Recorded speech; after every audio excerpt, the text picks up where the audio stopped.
اچھا بھائی، میرا سوال یہ ہے کہ کیا نام کو پھاڑ دینے سے اس کی تاثیر ختم ہو جاتی ہے؟ ہمارے آفس میں بہت سے ایسی دستاویز ہوتی ہیں جنہیں پھاڑنے کی ضرورت پیش آ جاتی ہے، جس پر اردو اور انگلش میں نام بھی لکھے ہوتے ہیں، پھاڑ کے پھینک دیا کرو میرے بھائی۔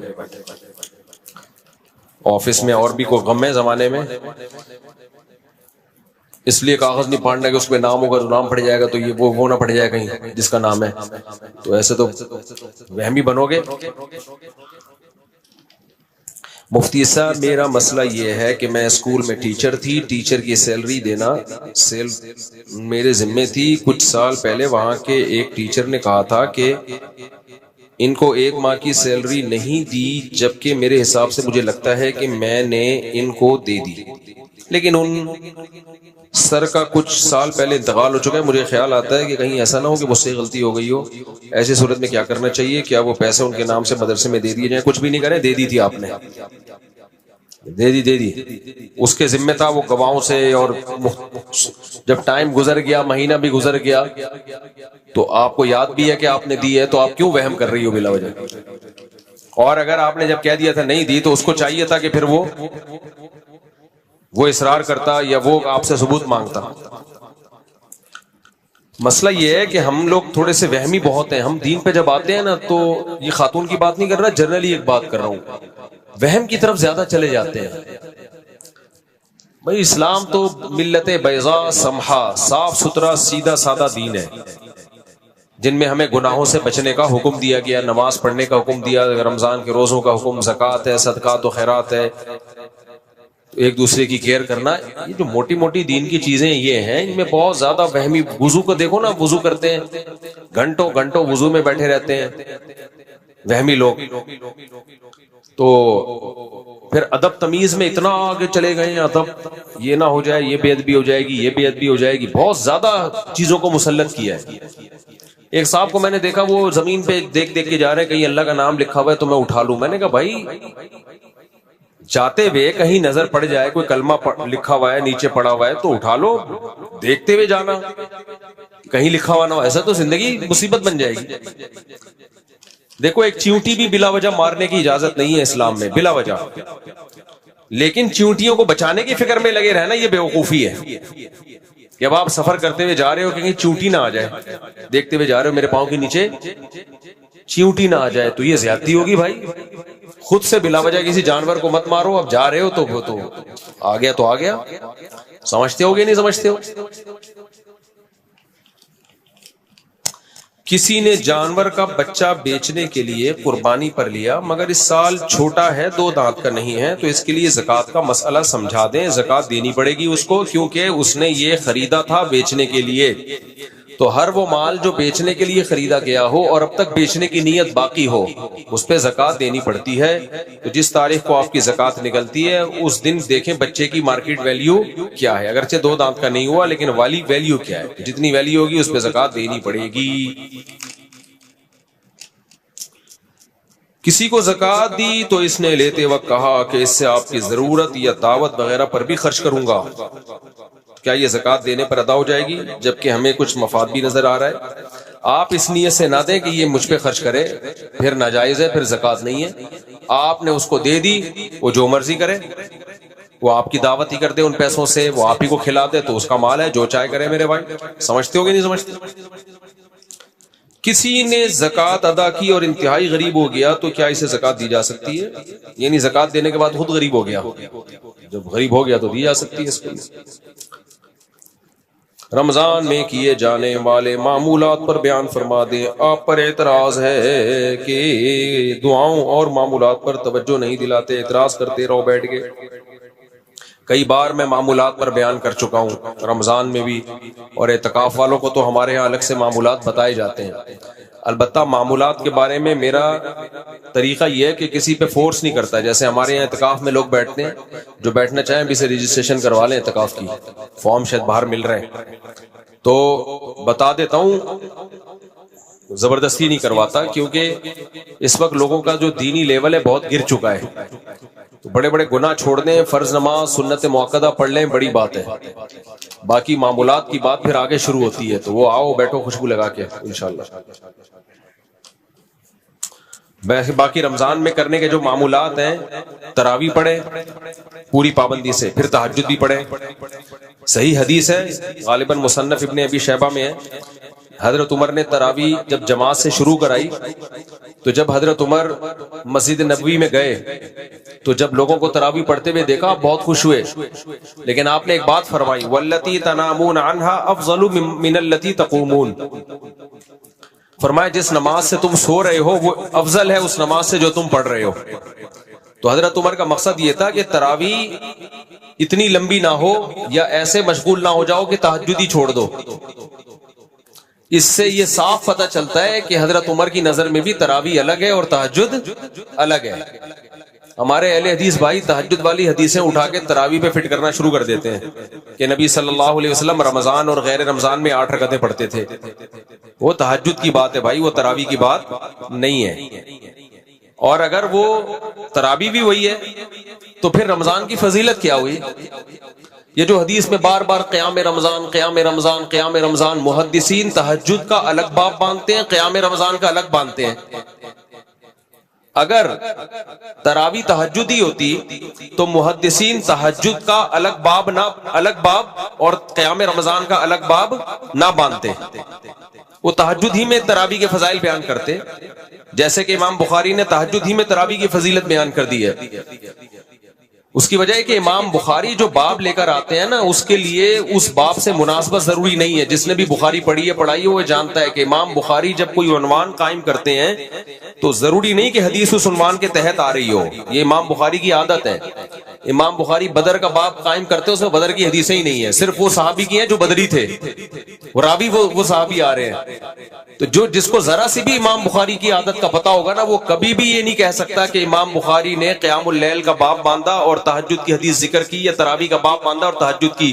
تو اس سے پتہ چلتا ہے کہ امام بخاری کے نزدیک تراویح اور تہجد ایک ہی چیز ہے۔ یہ وہ شخص یہ بات کر سکتا ہے جس کو بخاری کی الف بے بھی نہیں پتا۔ امام بخاری تو بعض دفعہ ایک باب باندھتے ہیں، ذرا سی بھی کہیں سے مناسبت ہوتی ہے حدیث لے آتے ہیں، حالانکہ اس حدیث کا اس باب سے کوئی تعلق نہیں ہوتا۔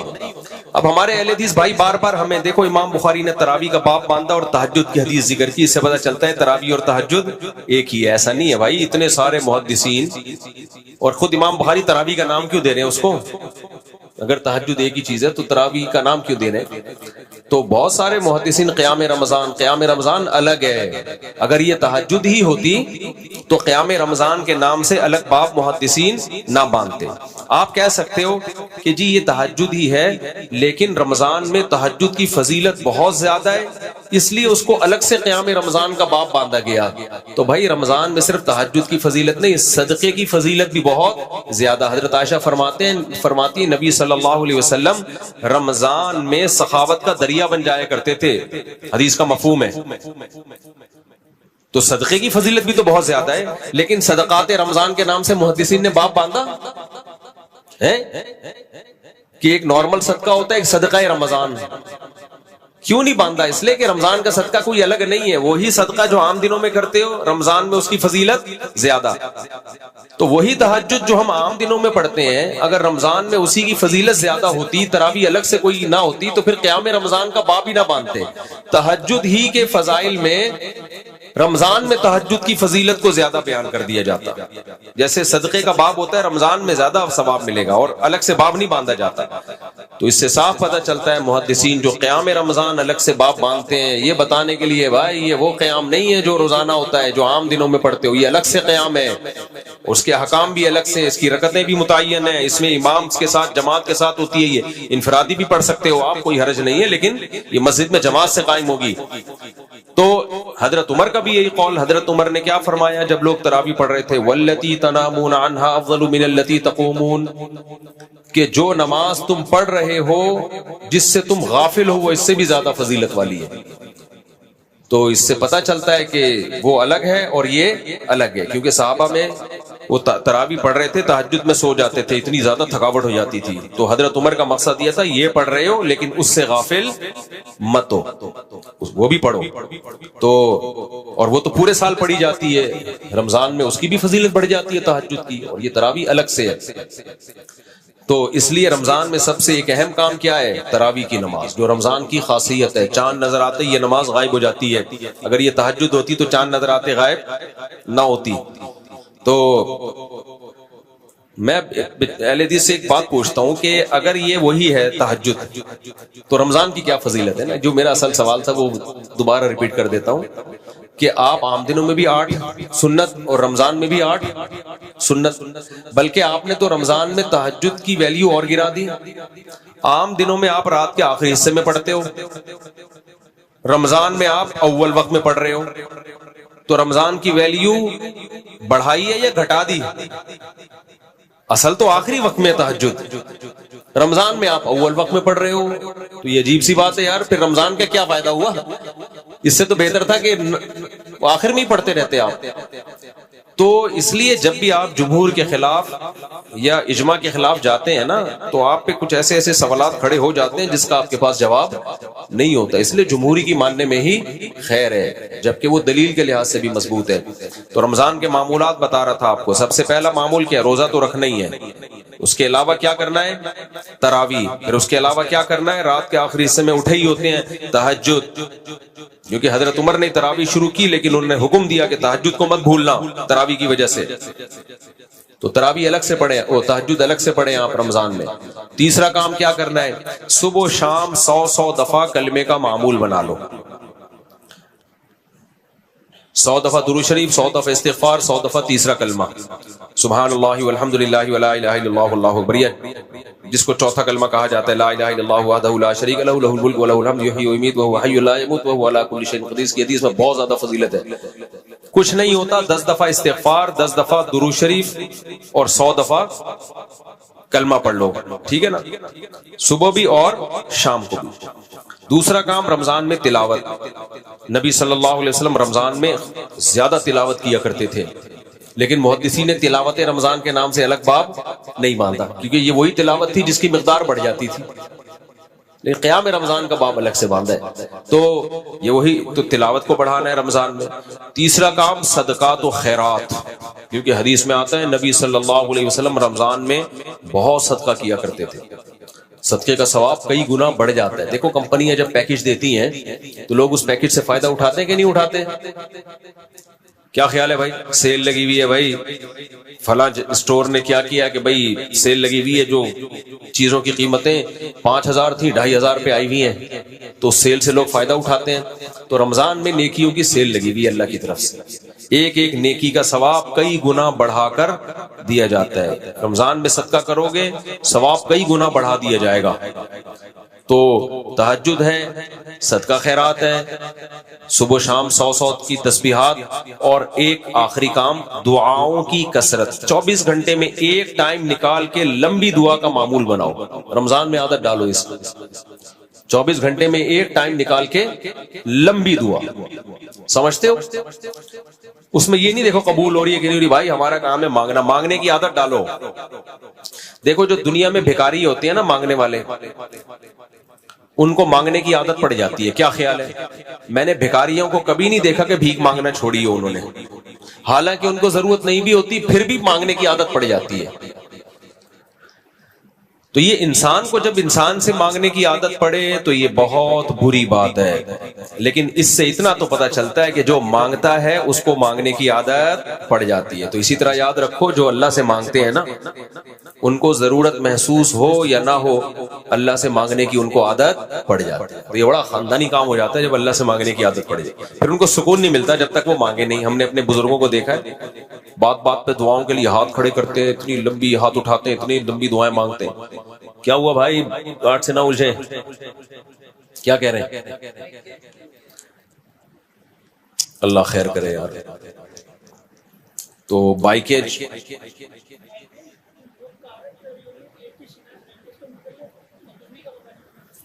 دو گاڑیاں چوری ہوئی ہیں ابھی جمعے کے بیان ہیں، اللہ خیر کرے۔ اگلے ہفتے ہم ایسا کرتے ہیں کہ 2-3 بندے کھڑے کر دیں گے انشاءاللہ جو بائکوں کی اور گاڑیوں کی حفاظت پہ مامور ہوں۔ تو کیونکہ کراؤڈ آج بہت زیادہ تھا، رمضان میں ہوتا ہے بہت زیادہ رش، تو یہ انشاءاللہ ہم بناتے ہیں اسی ہفتے یہ کر لیں گے تاکہ یہ گاڑیاں چوری اور بائکیں چوری کی شکایت نہ آئے.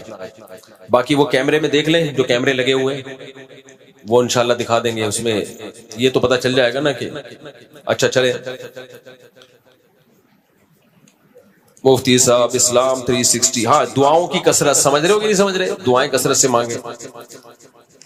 یہ کہہ رہے ہیں مفتی صاحب اسلام 360 اپلیکیشن میں قرآن کے ترجمے تو بتائیں کہ کن کن اشخاص نے کیے, مگر حدیث کے ترجمے کس نے کیے یہ نہیں پتا, اور جو حدیث اصحاب پر یا ان کے خلاف بھی جاتی ہے ان کے ترجمے بہت عجیب ہوتے ہیں, ایک بار ضرور دیکھیے گا. اسلام 360 نے کسی چیز کی ذمہ داری نہیں لی ہے, اس نے کہا بھائی میں نے مختلف اسکالرز کے ترجمے ڈال دیے ہیں, اب کون سا ترجمہ ٹھیک ہے کون سا غلط ہے یہ آپ کا ہیڈ ایک ہے, یہ میرا ہیڈ ایک نہیں ہے. تو وہ تو بری ذمہ ہو گئے, تو ابھی آپ خود سوچو, علماء سے پوچھ لو بھائی اس کا یہ ترجمہ بنتا ہے کہ نہیں بنتا, جس عالم پہ آپ کو اعتماد ہو. عرض یہ کرنا ہے کہ اگر کوئی شخص مسجد میں عشاء کی نماز ادا کرنے جائے اور امام صاحب تراویح کی نماز کے لیے کھڑے ہو جائے تو اس صورت میں وہ شخص کیا کرے؟ اس سوال کا جواب ایک امام اہل حدیث نے یہ دیا کہ وہ امام کے ساتھ تراویح میں شامل ہو جائے اس نیت کے ساتھ کہ وہ عشاء کی فرض نماز ادا کر رہا ہے, اور جب امام سلام پھیرے تو اپنی تیسری اور چوتھی رکعت کرے. آپ اس بارے میں کیا رائے ہے؟ یہ ٹھیک نہیں ہے, نفل کے پیچھے فرض نماز کی اجازت نہیں ہے. وہ لوگ ایک حدیث سے استدلال کرتے ہیں, ایک صحابی رسول پہلے نماز پڑھتے تھے پھر آ کے اپنی قوم کو بھی نماز پڑھایا کرتے تھے, تو ہمیں نہیں پتا وہ پہلی والی نماز فرض ہوتی تھی یا پہلے والی ہو سکتا ہے نفل ہوتی ہو, تو ہمارے نزدیک یہ جائز نہیں ہے. آپ عشاء اپنی الگ پڑھ لیں اور پھر امام کے ساتھ تراویح میں شامل ہو جائیں. مفتی صاحب اگر نماز پڑھتے ہوئے ذہن گندا ہو جائے بے دھیانی میں,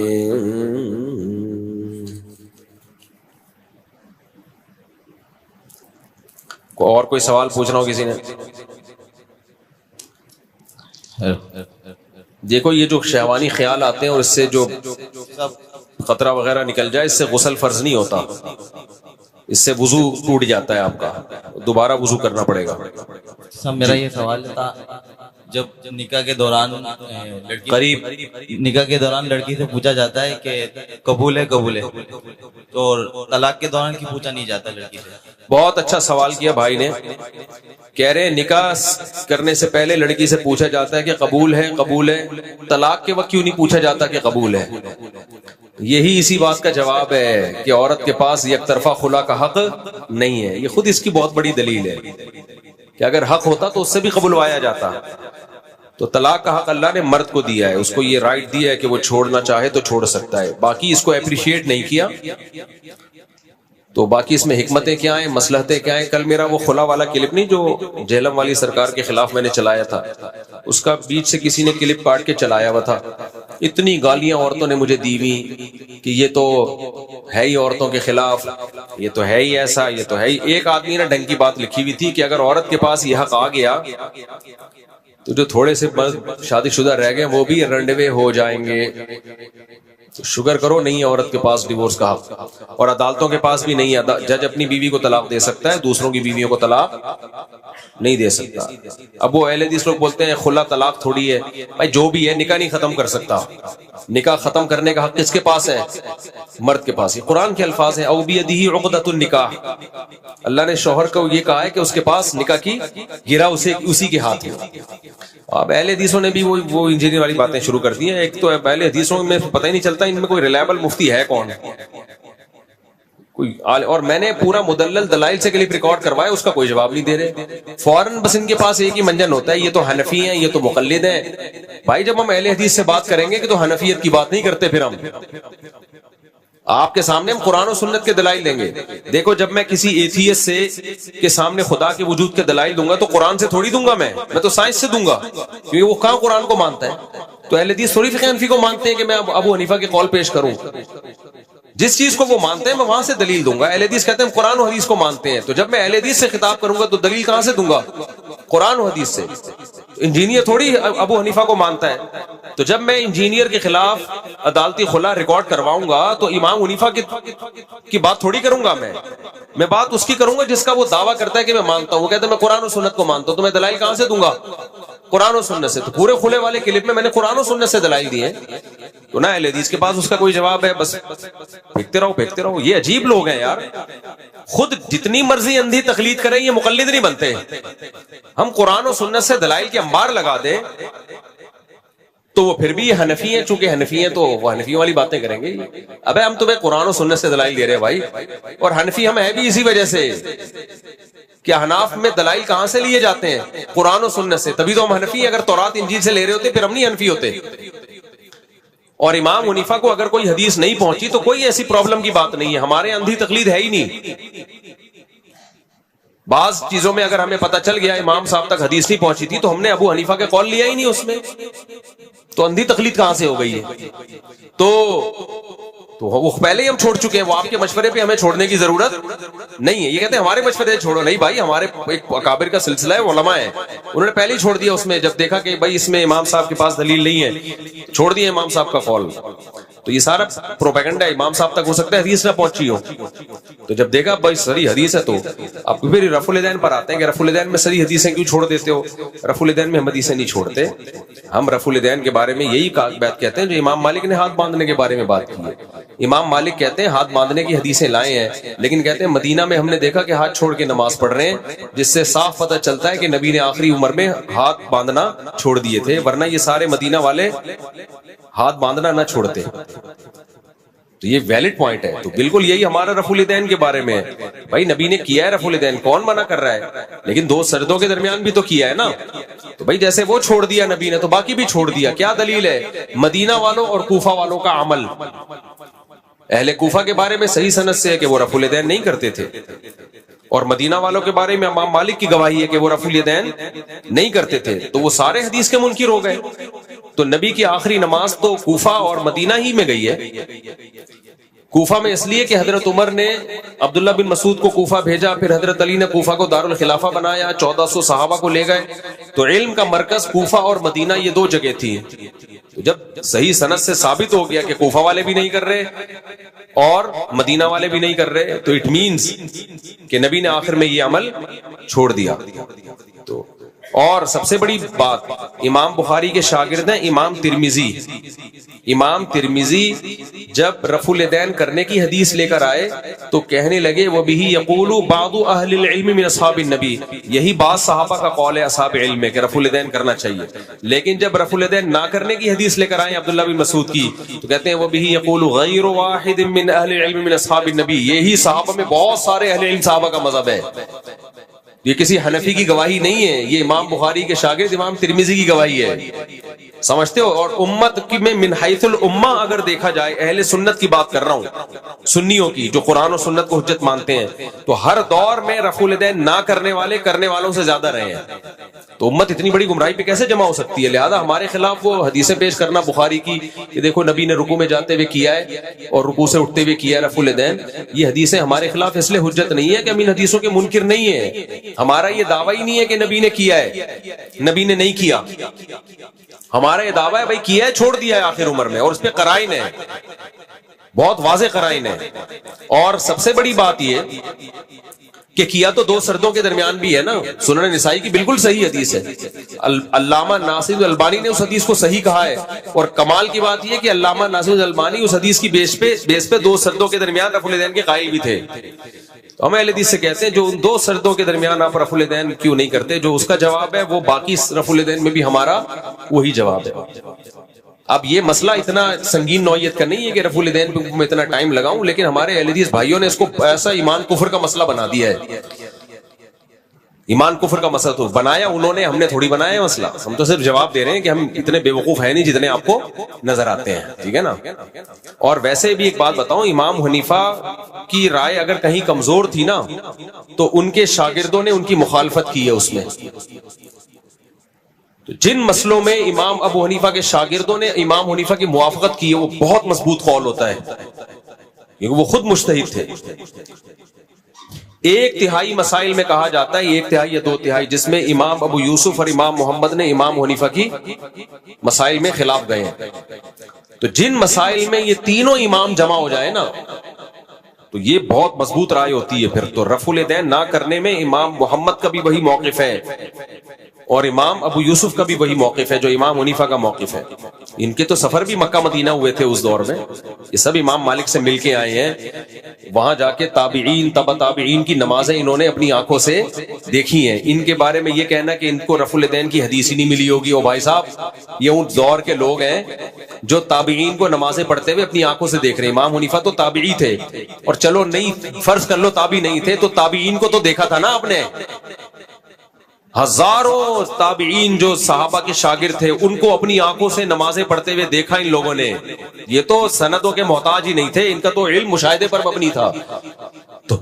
تو اس مسئلے کو اہل حدیث نے بہت بڑھا لیا، رفع الیدین کے مسئلے کو ایمان کفر کا مسئلہ بنا لیا ہے.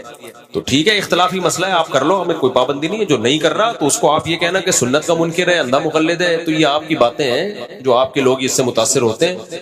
علمی دنیا میں اس کی کوئی حیثیت نہیں ہے. دوسرا اس میں گڑبڑ ایک یہ بھی کرتے ہیں کہ اہل حدیث لوگ امام بخاری کی ایک الگ سے رسالہ ہے جزء رفع الیدین، وہ بخاری نہیں ہے. جیسے الادب المفرد امام بخاری کا ایک الگ رسالہ ہے، اس کی حدیثیں بخاری کی ٹکر کی نہیں ہے، وہ ایک الگ رسالہ ہے، اس میں صحیح بھی ہے، ضعیف بھی ہے، حسن بھی ہے، ہر طرح کی ہے. تو اسی طرح امام بخاری کا ایک رسالہ ہے جزء رفع الیدین، وہ بخاری نہیں ہے. تو لوگ کیا کرتے ہیں کہ ان کی حدیثیں جب وہ پیش کرتے ہیں تو اس پہ بھی بخاری کا لیبل لگا کے چلا دیتے ہیں کہ دیکھیں امام بخاری نے یہ روایت نقل کی ہے. لوگ سمجھتے ہیں بخاری میں، حالانکہ وہ بخاری میں نہیں ہوتی. وہ ایک الگ رسالہ ہے امام بخاری کا جو بخاری کے ٹکر کا نہیں ہے، اس میں ہوتی ہیں وہ. تو مسئلہ اتنی سنگین نوعیت میں نہیں، ان لوگوں نے بنا دیا بہت زیادہ اس کو. تو بات کیا کر رہا تھا میں؟ ہاں تو وہ خلا کی بات کر رہا تھا. انہوں بھائی نے طلاق کا مسئلہ پوچھا نا، تو خلا وہ میرا پورا کلپ گیا ہے. وہ ابھی بیچارے وہ زبیر صاحب ہیں، وہ خلیل الرحمان صاحب کیا نام ہے، قاری خلیل الرحمان، ان کا بھی کلپ آ گیا کہ عدالت بھی خلا دے سکتی ہے، خلا عورت کا رائٹ ہے. رائٹ کا یہ مطلب کہ جب چاہو عورت لے سکتی ہے، گناہگار ہوگی لیکن ہو جائے گا خلا. پھر وہ حافظ احمد صاحب ہیں، ان کا بھی، میں تو ان لوگ کو بڑا پڑھا لکھا سمجھتا تھا، کیا حافظ زبیر احمد. میں نے کہا یہ کس طرح کی باتیں کر رہے ہیں، بالکل ہی سطحی باتیں اور دلائل بھی سطحی. تو میرا کلپ چلا ہے، اس کو بھی چلائیں آگے، کیونکہ لوگ اس سے گھر ٹوٹ رہے ہیں بھائی. اس سے مجھے کوئی اہل حدیث سے کوئی بغض نہیں ہے، لیکن گھر ٹوٹ رہے ہیں اس سے، بیڑا غرق ہو رہا ہے. عورتیں اٹھ کے جا رہی ہیں دال سے ٹھک ٹھک ٹھک. گرل فرینڈ بوائے فرینڈ میں فرق کیا رہ گیا میاں بیوی اور گرل فرینڈ بوائے فرینڈ میں، اگر عورت کے پاس بھی یہ رائٹ ہے. شریعت نے عدالت کو اتنے اختیارات دے دیے کہ ہماری بیویاں بھی ہمارے نکاح سے جب چاہیں خارج کرتے ہیں. بھائی تم کہاں سے آئے ہو یار تم؟ تو خلا دو طرفہ معاہدہ ہے، حدیث سے بھی پتہ چلتا ہے، اور یہ معاہدہ ہے قرآن سے بھی پتہ چلتا ہے، اجماع امت سے بھی پتہ چلتا ہے. تو اس لیے کبھی بھی ان چیزوں دلائل کے نا اس سے متاثر نہ ہوا کریں، اس کی صرف الفاظوں کے بکھیڑوں سے. ڈیپ میں جا کے طلاق ثلاث پہ جب میں بات کرتا ہوں، قرآن و سنت کے حوالے دیتا ہوں، صحابہ کے حوالے دیتا ہوں. وہ میرا کون سا تفسیر کے لیکچر میں، میرے جو تفسیر کے لیکچر ہے نا مفتی طارق مسعود اسپیچز، اس میں لیکچر نمبر 100 سے لے کے 107 تک 7 لیکچر صرف 3 طلاق کے مسئلے پر ہیں. 2 اور 2 4 کی طرح دودھ کا دودھ پانی کا پانی کیا اس مسئلے میں نے. یہ دیکھو قرآن کیا کہہ رہا ہے، حدیث کیا کہہ رہی ہے، صحابہ کیا کہہ رہے ہیں. سب یہی کہہ رہے ہیں اکٹھی 3 طلاقیں 3 ہوتی، بالکل کلیئر کر دیا اس میں. وہ سن لو آپ جا کے، وہ آپ دیکھتے نہیں ہو پھر باتیں کر رہے ہو بیٹھ کے. تو اس جواب میں کیا ریکارڈ کرواتے ہیں اہل حدیث لوگ، یہ مسئلہ اجماعی نہیں ہے، فلاں نے بھی لکھا ہے اس میں اختلاف ہے، فلاں نے بھی لکھا ہے اس میں اختلاف ہے. او بھائی صاحب قرآن و سنت کا حوالہ دو یار. پہلے بتاؤ قرآن میں کہاں لکھا ہے کہ 3 اکٹھی 1 ہوتی ہیں، پھر حدیث بتاؤ، حدیث کا لفظ بلفظ ترجمہ کرو. اس ترجمے میں گڑبڑ ہے، اپنی طرف سے الفاظ بعد میں ایڈ کر لینا، پہلے جو ترجمہ ہے نا وہ کرو. ترجمہ میں ایسا کہیں بھی نہیں ہے کہ اکٹھی 3 طلاقیں 1 ہوتی ہیں.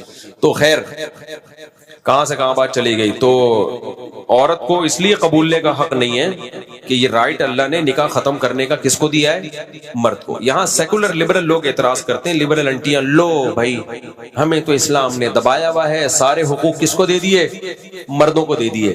بھائی یہ اللہ نے آپ کے فائدے کے لیے مرد کو طلاق کا رائٹ دیا ہے، کیونکہ اگر آپ کو بھی رائٹ دے دیا جاتا نا تو پھر آدمی آپ کو گرل فرینڈ کے طور پر، آپ اس کا بیہیویئر آپ کے ساتھ گرل فرینڈ کے طور پر، اس کو پتا ہوتا ہے کہ کبھی بھی چاہے مجھے چھوڑ کے جا سکتی ہے. وہ ٹائم پورا کرتا، ٹائم پاس کرتا، ٹیشو پیپر کی طرح یوز کرتا آپ کو. وہ جیسے گورے کرتے ہیں، گورے 50 سال میں شادی کرتے ہیں اور بڑی وفا بتاتے ہیں، ایکچولی ہم کتنے اچھے ہیں، دیکھو ہم نے جب شادی کی تو نبھایا ہے.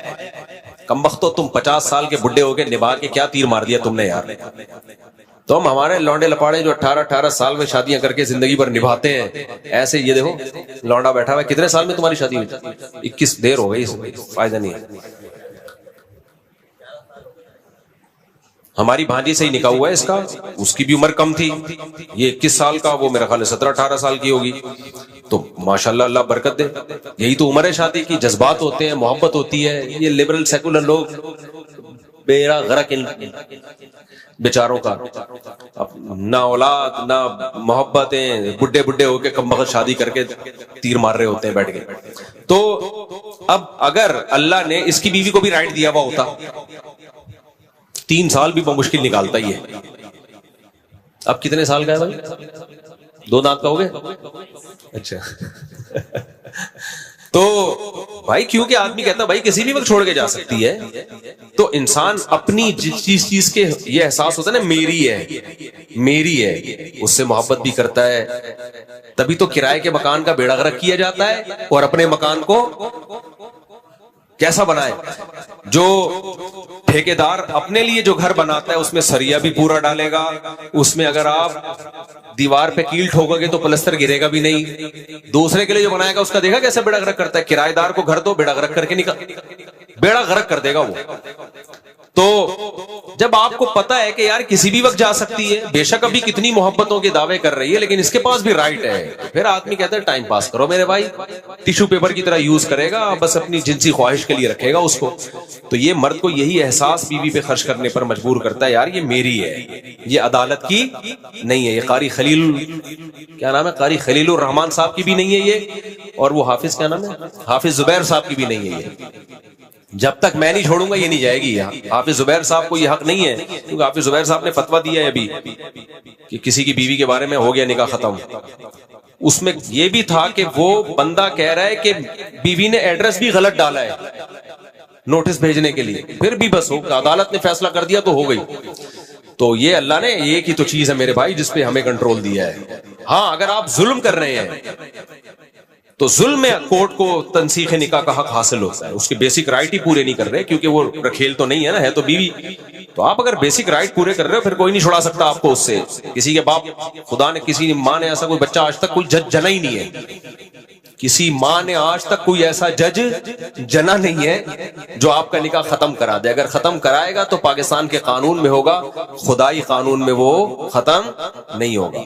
اس لیے کورٹ سے جب کوئی عورتیں خلا لے کے آتی ہیں اور آپ سے شادی کریں تو آپ فوراً شادی نہ کر لیا کریں، اس خلا کے پیپر کو کسی مستند دارالفتہ میں بھیجے، مستند، کہ یہ خلا صحیح ہوا بھی ہے کہ نہیں ہوا۔ تو ورنہ کسی کی بیوی سے شادی کرنے سے شادی ہوتی نہیں ہے، زنا کا گناہ ملتا ہے۔ تو کیا بات چل رہی تھی میرے بھائی؟ تو یہ شکر کرو اللہ نے مرد کو رائٹ دیا ہے، تو وہ رائٹ دینے کی وجہ سے ہی مرد پھر وہ اس میں خواتین کہتی ہیں پھر مرد کو بھی جو رائٹ دے دیا تو ہم کیوں وفا کریں، وہ بھی تو جب چاہے چھوڑ سکتا ہے۔ اللہ کو پتا تھا کہ یہ اتنی آرام سے نہیں چھوڑے گا، اس میں برداشت زیادہ ہے، اور جب کوئی انسان کو بتا دیا جائے یہ تمہاری اپنی ہے تو پھر اس کو چھوڑنا بھی بہت مشکل ہوتا ہے، اس کو چھوڑنا بھی کیا ہوتا ہے مشکل۔ دیکھو آپ کے پاس ایک لینڈ کروزر ہے، آپ کو ہر وقت یہ حق ہے کہ آپ مجھے گفٹ دے دیں، آپ دے دو گے؟ چابیاں پکڑا دیں گے آپ دے، آپ کو پتا ہے میری چیز ہے بھائی، میں کیوں دوں مفتی صاحب کو، اور میں بھی نہیں دوں گا اگر میرے پاس ہوگی۔ کیا خیال ہے بھائی؟ تو جب آدمی کو پتا ہوتا ہے نا میں اپنی بیوی چھوڑوں گا تو اس کو پتا ہے خالی چھوڑوں گا نہیں، دوسرا قبضہ کرے گا اس پہ، ٹھیک ہے، میں دوسرا شادی کر لے گا اس سے۔ تو اس لیے مرد کے لیے طلاق دینا آسان کام نہیں ہے، تبھی تو اکثر ہم نے دیکھا 3 طلاق دے کے رو ہی رہے ہوتے ہیں، آج تک کوئی خوش نہیں دیکھا میں نے۔ اسی وجہ سے کہتا ہوں زبانوں پہ کنٹرول کرو۔ طلاق کے علاوہ بہت سارے مسئلے ہیں، حل ہیں بھائی، طلاق پہ تو بہت اینڈ میں آتا ہے، اور 3 طلاقوں کو ناجائز بھی اسلام نے اسی وجہ سے قرار دیا کہ اپنے پاؤں پہ خود ہی کلاڑے مت مارو۔ اور کوئی سوال؟ صدقہ فطر، صدقہ فطر بعض علماء کے نزدیک 1.25 کلو ہے، اور جامع رشید کی تحقیق ہے 2.25 کلو، تو دونوں ہمارے لیے قابل احترام ہے۔ گندم 2.25 کلو، کھجور دینا چاہو تو 4.5 کلو، جو دینا چاہو تو بھی 4.5 کلو، کشمش دینا چاہو تو بھی 4.5 کلو، کھجور دینا چاہو تو 2.25 کلو، گندم دینا چاہو تو 2.25 کلو۔ گندم شریعت نے کم اس لیے رکھی ہے کہ وہ اس زمانے کی گندم بڑی پاورفل ہوا کرتی تھی، اب تو گندم صرف کاربوہائیڈریٹ کا ایک مجموعہ رہ گئی ہے۔ جو ہائیبریڈ گندم آ رہی ہے نا یہ آج کل نقصان کہتے ہیں ڈاکٹر لوگ زیادہ دے رہی ہے، بہرحال دینی 2.25 کلو ہی پڑے گی اگر گندم۔ ہاں رمضان میں پہلے سے بھی دے سکتے ہیں, عید سے پہلے دے دیں زیادہ اچھا ہے. اور یہ بھی ایک صدقہ فطر کی اتنی خاندانی چیز ہے. دیکھو اپنے آپ کے جتنے بھی بچے ہیں نا ان سب کی طرف سے دینی پڑے گی آپ کو, جو آپ کی کفالت میں ہے. جتنے زیادہ بچے ہوں گے اتنا صدقہ زیادہ ہے. اور یہ صدقہ فطر عید کے دن واجب ہوتا ہے. پہلے بھی دے سکتے ہو ایڈوانس میں, لیکن واجب کب ہوتا ہے؟ عید کے دن. یعنی جس نے عید الفطر کا دن نہیں دیکھا اس پر صدقہ واجب نہیں ہے. تو عید کے دن پینلٹیاں لگتی ہیں, یہ شکرانے ہوتے ہیں, شکرانے. تبھی اس کو شکرانے کا صدقہ بھی کہا جاتا ہے کہ آپ کے اتنے بچے ہیں لہذا آپ پہ صدقہ زیادہ ہے. تو اس سے بھی پتہ چلتا ہے شریعت میں زیادہ بچے نعمت ہیں, جرمانہ بولو نہیں. اللہ نے کہا جتنے زیادہ بچے ہیں تجھے شکر کے طور پر اتنا زیادہ صدقہ دینا پڑے گا, تیرے اتنے بچے ہیں. تو میرا تو آدھی جائیداد صدقہ فطر میں مجھے لگ رہا ہے نکل جائے گی. سمجھ رہے ہو؟ تو یہ بھی شریعت کا ایک مزاج ہے کہ تمہارے بچے زیادہ ہیں تو تمہارے پاس نعمتیں زیادہ ہیں, لہذا تم عید کے دن ان سب کا شکرانہ بھی زیادہ نکالو گے. یہ جرمانہ نہیں ہے.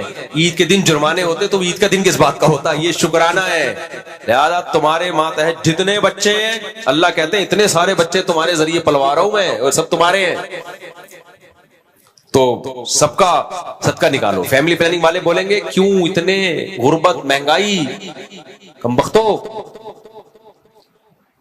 تم نے مہنگائی میں اضافہ کیا, تم پہ تو پینلٹی لگے گی, جرمانہ دو. اللہ کہتے ہیں نہیں, شکرانہ دو, شکرانہ. تو یہ اللہ اور فیملی پلاننگ میں یہ فرق ہے جو میں آپ کو بہت عرصے سے سمجھانے کی کوشش کر رہا ہوں, لیکن تم رہو گے ایک دو پہ ہی. ہاں صدقہ فطر صرف مستحق زکوٰۃ کو دیا جا سکتا ہے, جو زکوٰۃ کا مستحق. جی حضرت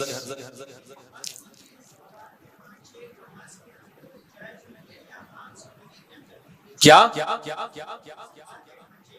شلوار کے پانچے عام حالات میں بھی اوپر رکھنا واجب ہے؟ میری نماز کے اندر نماز کے باہر بھی رکھنا لازم حرام ہے یا نماز ہو جاتی ہے یا نہیں؟ نماز نبی صلی اللہ علیہ وسلم نے فرمایا کہ لا يقبل اللہ صلاۃ رجل مسبل ازارہ, اللہ اس کی نماز قبول نہیں کرتے جو ازار اپنا ٹخنوں سے نیچے رکھتا ہے, تو قبول نہیں ہوتی نماز. باقی فقہی لحاظ سے فرض ادا ہو جاتا ہے. ایسی حدیثوں کا مطلب یہ ہوتا ہے کہ اس پہ جو ثواب مرتب ہونا چاہیے تھا وہ مرتب نہیں ہوتا. جیسے حدیث میں آتا ہے جو روزے میں غیبت کرے تو روزہ ٹوٹ جائے گا. تو ٹوٹنے کا مطلب یہ نہیں کہ اب قضا لازم ہے, وہ فقہی لحاظ سے اسلامی قانون کے لحاظ سے تو ہو گیا, لیکن اس کی جو برکتیں تھیں وہ حاصل نہیں ہوگی. چلیں بھائی,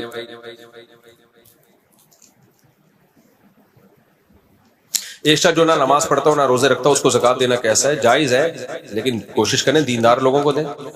زکوٰۃ تو کوئی بھی مسلمان غریب ہو اس کو دینے سے ادا ہو جائے گی.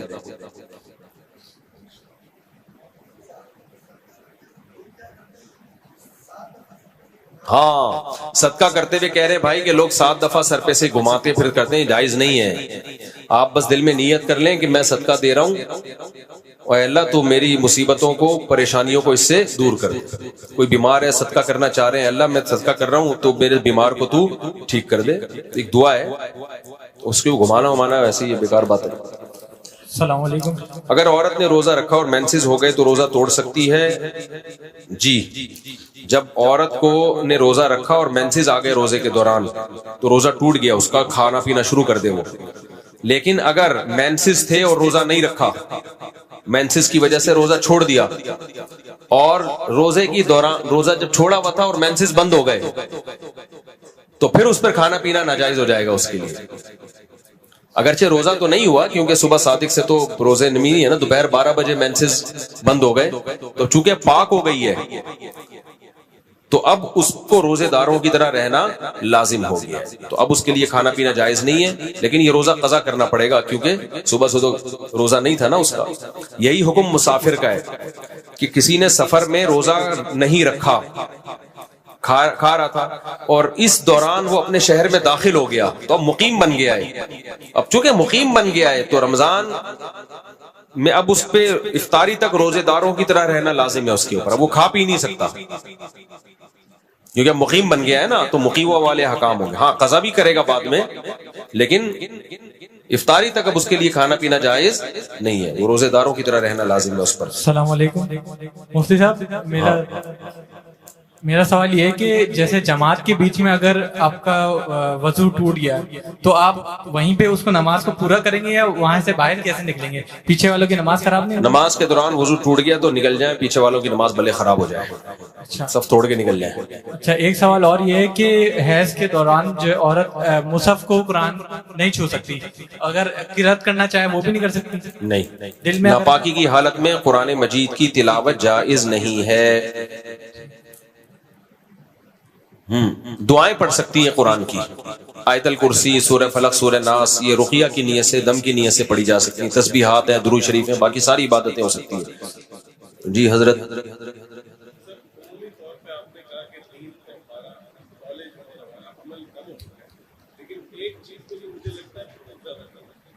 جی ہمارا عمل دین کے اندر کم ہو چکا ہے، لیکن ایک چیز میں تو میرا ذاتی خیال ہے میں کم علم ہوں، اور وہ ہے جہاد۔ مطلب کوئی قرآن مجید خود فرما رہا ہے کہ اللہ تعالیٰ محبت رکھتا ہے ان لوگوں سے جو اس کی راہ میں قتل کرتے ہیں۔ جی اب وہ معاملہ ٹھیک ہے کہ 15 سال ہم نے وزیرستان اور وانا وغیرہ میں اس کو بھگتا، لیکن کیا اس کا یہ مطلب تو نہیں ہے نا کہ ہم وہ قرآن مجید کے آیات کا ذکر کرنا ہی بند کر دیں؟ اور جہاد میں آج غزہ میں جو جہاد ہے وہ لوگوں نے اپنی جہادی روح کی بنا پر اسرائیل کو 1.25 سال مارا ہے۔ تو صرف میرا سمجھنے کا طریقہ ہے کہ ہم گورنمنٹ تو ہے نہیں، ہم لوگ آپس میں ایک شہر کے اندر رہتے ہوئے، ایک محلے میں رہتے ہوئے کس طرح اس چیز کو دوبارہ ریوائیو کر سکتے ہیں کہ جہاد کی وہ روح آئے جس میں پاکستان کے تمام لوگوں نے شامل ہو کے آج تک جو ہے نا وہ اس کا عہد نبھایا۔ دیکھیں، یہ بات آپ کی درست ہے، اسلام میں بے تحاشا فضیلت ہے جہاد کی، لیکن علماء کا کام ہوتا ہے تمام پہلوؤں سے کسی چیز کو دیکھنا۔ ہم نے بہت دفعہ نوجوانوں کو جہاد کی ترغیب دی ہے، لیکن اس ترغیب کا ناجائز فائدہ وہ لوگ اٹھا لیتے ہیں جو جہاد کر نہیں رہے، وہ تخریب کالی کے لیے ان کو استعمال کرنا شروع کر دیتے ہیں۔ یہ بالکل ایسے ہی ہے جیسے ساحل ادیم صاحب ہر تھوڑے دنوں میں بغاوت کی بات اور اسلامی انقلاب کی بات شروع کر دیں گے۔ یقیناً اسلامی انقلاب آنا چاہیے، یقیناً نظام تبدیل ہونا چاہیے، لیکن آپ کے پاس نظام کی تبدیلی کا پیکج ہے نہیں، تو سوائے ملک سے نفرت اور ملک میں تخریب کاری کی کاروائیاں بڑھنے کے علاوہ کچھ بھی حاصل نہیں ہوتا۔ جو تھوڑا بہت سیٹ اپ چل رہا ہے اس کی بھی ایسی کی تیسی۔ تو جہاد کی تو فضیلت کا منکر کافر ہے، لیکن اس میں بتا کے جہاد کہاں جہاد ہے کہاں نہیں ہے۔ آپ نے جو جگہ بتائی 100% برحق جہاد ہے وہاں پہ، لیکن اس میں نقصان یہ ہے کہ اس میں بھی لوگ مس یوز ہوتے ہیں۔ آپ نے بتا دیا فلاں جگہ جہاد صحیح ہو رہا ہے، لیکن وہاں تک پہنچانے کے لیے جو ذرائع ہیں، جو لوگ بیچ میں پڑے ہوئے وہ 2 نمبری کر رہے ہوتے ہیں، وہ آپ کو وہاں کے نام پہ کہیں اور لے جائیں گے، وہ آپ کو اپنے مفاد میں استعمال کر لیں گے۔ تو اس لیے یہ بڑا سینسیٹیو ٹاپک ہے۔ باقی جہاد کا منکر تو کافر ہے میرے بھائی، یہ تو اور قیامت تک جہاد جاری رہے گا۔ تو اس میں حضرت مفتی عبدالرحیم صاحب کے جہاد پہ لیکچرز ہیں صحیح بخاری کے، بہت خاندانی لیکچرز ہیں، ان کا چینل انہی کے اپنے چینل پہ ہے نا، کیا چینل؟ مفتی عبدالرحیم کے نام سے لیکچر ہے صحیح بخاری میں، کتاب الجہاد میں 10 لیکچر اپلوڈ ہو چکے ہیں، تو وہ لازمی سنیں آپ۔ تو اس میں جہاد کی فضیلت بھی ہے، جہاد کے آداب بھی ہیں، اور قرآن و سنت سے کہ کہاں جہاد ہوگا کہاں جہاد نہیں ہوگا، ان کا تو تجربہ بھی بہت ہے اس بارے میں۔ ہم اتنے بیوقوف نہیں جتنے آپ کو نظر آ رہے ہیں، ابھی خوشبو لگا کے آؤ تو پھر پتہ چلے گا ہم کیا ہے۔ لوگ سمجھتے ہیں کچھ شادی کے علاوہ کچھ نہیں آتا، مجھے جو آتا ہے نا وہ بتا دیا تو بیان میں ہی نہیں آؤ گے تم لوگ۔ اتنے بیوقوف ہم ہیں نہیں جتنے آپ کو نظر آتے ہیں، سمجھ رہے؟ آہستہ سے بولا میں نے، زیادہ زور سے، آگے چلو۔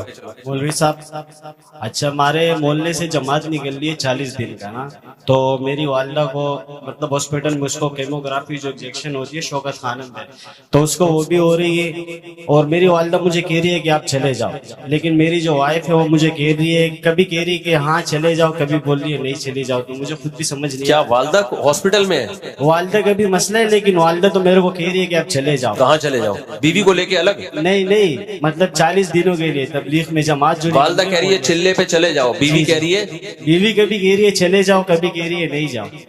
ابے چلہ لگا لے جا کے، بار بار موقع زندگی میں ہر دفعہ موقع نہیں ملتا، بیوی کو بھی لے کے جاؤ ساتھ میں۔ یہ بڑا عجیب ہے, بیوی گھر میں ہوتی ہے, خود جا رہے ہوتے ہیں, بیوی کو بھی لے کے جاؤ. اللہ کے بندو, گھر جب بنتا ہے جب میاں بیوی دونوں نیک ہوں. اگر ایک بھی نیک نہیں ہے نا تو بچہ اس کو فالو کرتا ہے جو نیک نہیں ہے. سمجھ رہے ہو؟ آپ کی بیوی پردہ نہیں کرتی, آپ پردے کے فضائل سناتے ہو, بیٹی آپ کی بیوی کو فالو کرے گی, آپ کو فالو اللہ ماشاءاللہ 100 میں کوئی ایک نکل آئے. تو اس لیے دونوں کا, تو تبلیغ میں جاؤ دونوں, بیوی کو بھی لے کے جاؤ. پھر دیکھو گھر میں ایک برکتیں آتی ہیں, ایسا زبردست گھر میں معمولات کا ماحول بنتا ہے. میں تو خود اپنے گھر والوں کو چاہتا ہوں تبلیغ میں لے کے جاؤں, لیکن میں مشہور ہونے کی وجہ سے کہیں جانے کے قابل ہی نہیں رہا. تبلیغ کے علاوہ کوئی آپشن نہیں ہے اصلاح کا. یا تو کوئی بہت نیک بزرگ, اللہ والے بزرگ, آج کل بزرگوں کے پاس ٹائم ہی نہیں ہے. بزرگ مارکیٹ میں شارٹ تو نہیں ہوئے, کم ہو گئے ہیں, لیکن ہے. دوسرا یہ کہ مردوں پہ تو ان کی توجہ ہوتی ہے, عورتوں پہ توجہ دے نہیں سکتے, ٹائم ہی نہیں ہے نا. خطوط کا دور چلا گیا, اب خطوط لکھو اتنے بڑے بڑے. پھر بعض تو بزرگ ہے نہیں, وہ بنے ہوئے ہیں. وہ کسی خاتون کو بیعت کر کے کیا کرتے ہیں, وہ خاتون اپنے شوہر کے سارے راز خطوں میں لکھ کے فاش کر دیتی ہیں. میرا میاں ایسا ہے, میرا میاں ویسا ہے, میرا میاں. ان کا اصلاحی تعلق یہ چل رہا ہوتا ہے. تو 2 نمبر بزرگ کی بات کر رہا ہوں. تو 1 نمبر بزرگ ہیں, یا تو ان سے اپنی بیوی کو بیعت کراؤ. لیکن 1 نمبر کو پہچاننا, فیروز میمن صاحب ہیں, بڑی زبردست اصلاح کرتے ہیں. تو کوئی بیعت ہونا چاہتا ہے نا, فیروز میمن صاحب حضرت حکیم اختر صاحب کے خلیفہ ہیں. اپنی بیگم کو بھی ان سے بیعت کرا دے, خود بھی بیعت ہو جائے. انسان کا بچہ نہ بنے, میرا نام بدل دینا. وہ مسالہ زیادہ لگاتے ہیں, جون پور کا قاضی بناتے ہیں. وہ ہیں بھی بڑے پرہیزگار, اللہ ان کی تقوی میں, ان کی عمر میں برکت دے. ورنہ مسئلہ بیوی کو کسی شیخ سے بیعت کرانے میں خطرات ہوتے ہیں آج کل. شیخ ہی نہ کہیں لے کے بھاگ جائے. شیخ بھی تو آدمی پہلے ہوتا ہے. کیا خیال ہے بھائی؟ ایسے واقعات آئے ہیں, بیوی کو کسی پیر و مرشد سے بیعت کرا دیا, چل بھائی اکیلا گھوم رہا ہے, بیوی عاشق ہو گئی پیر صاحب پہ. تو اس لیے یہ تصوف کا جو شعبہ انتہائی حساس شعبہ ہے, اس میں ہر ایک پر اعتماد مت کیا کرو. تو فیروز میمن صاحب کا نام میں ایسے ہی نہیں لے رہا کہ وہ بہت, اللہ کرے اسی تقوی پر قائم رہے. وہ تو آپ کو ایسی نظر جھکانا سکھائیں گے نا کہ شاید بیگم کو بھی نہ دیکھو آپ. مذاق کر رہا ہوں, ایسا ہے نہیں. وہ بیگم کی محبت دل میں ڈالتے ہیں. تو ہاں, وہ دوسری شادی سے منع کرتے ہیں لوگوں کو. تو وہ میرے پاس آ جایا کرو. اس سلسلے میں آپ کس سے رابطہ کریں؟ ہم سے رابطہ کریں. اصلاحی تعلق کے لیے آپ حضرت فیروز میمن صاحب سے رابطہ کریں, بہت فائدہ ہوتا ہے. تو اللہ والے حضرت مولانا محمد احمد صاحب ہیں, ہمارے پڑوس میں رہتے ہیں, بڑے اللہ والے بزرگ ہیں, ان سے بھی اصلاحی تعلق قائم کر سکتے ہو. مجھے بھی اجازت بیعت ملی ہوئی ہے, لیکن میرے پاس ٹائم نہیں ہے, اور جب کام کر نہیں سکتا آدمی کیوں کرے. تو جب اللہ, ہمارے شیخ کی طرف سے تو حکم ہے کہ شروع کرو لوگوں کو بیعت کرنا, لیکن ہمارے پاس ٹائم نہیں ہے, اور کیسے سنبھالیں گے ہم. جو کام ہمارے ذمے ہیں وہ نہیں نمٹ رہے ہم سے, ایک اور کام ہم ذمے میں لے لیں, تو اس لیے ہم سے نہیں ہو پا رہا. اچھا, یہ راستے میں ہمارے کو ٹریفک پولیس والے اور پولیس والے جب روکتے ہیں نا, تو وہ ہم سے پیسے مانگتے ہیں, اور رشوت دینا حرام ہے. رشوت دینے والا اور لینے والا دونوں دوزخی ہے نا. تو کیا ہمیں رشوت ان کو دینا چاہیے؟ دیکھو, پولیس والے جب آپ کے پاس ڈاکومنٹس پورے ہوں, 1 روپیہ بھی نہیں مانگتے. وہ مانگتے ہی اس سے جس کے پاس ڈاکومنٹ پورے نہیں ہوتے, اور سب نہیں مانگتے. بہت سے ایسے بھی ہیں جو آپ دو کے بھی نہیں ہو چالان کاٹیں گے. لیکن جب آپ میں گڑبڑ ہوتی ہے تو یہ نوبت آتی ہے. آپ ڈاکومنٹس پورے, آپ لائسنس بناؤ, آپ بائک کے کاغذات پورے رکھ کے چلو, تو یہ نوبت ہی نہیں آئے گی.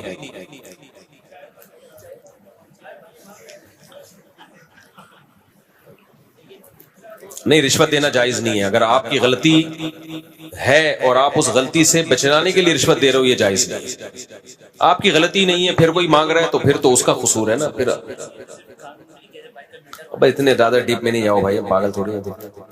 تو باقی پولیس والوں کے بارے میں ایک اصول ذہن میں رکھو, اپنے محلے کے پولیس والوں کو ویسی کھلا پلا دیا کرو, اس کا فائدہ ہی ہوگا آپ کو. ان بیچاروں کی تنخواہیں بہت کم ہوتی ہیں, بہت کم, اور ذمہ داریاں کراچی میں بہت زیادہ ہے. پنجاب کا مجھے نہیں پتا, کراچی میں تو بھائی ڈاکوؤں کا راج ہے.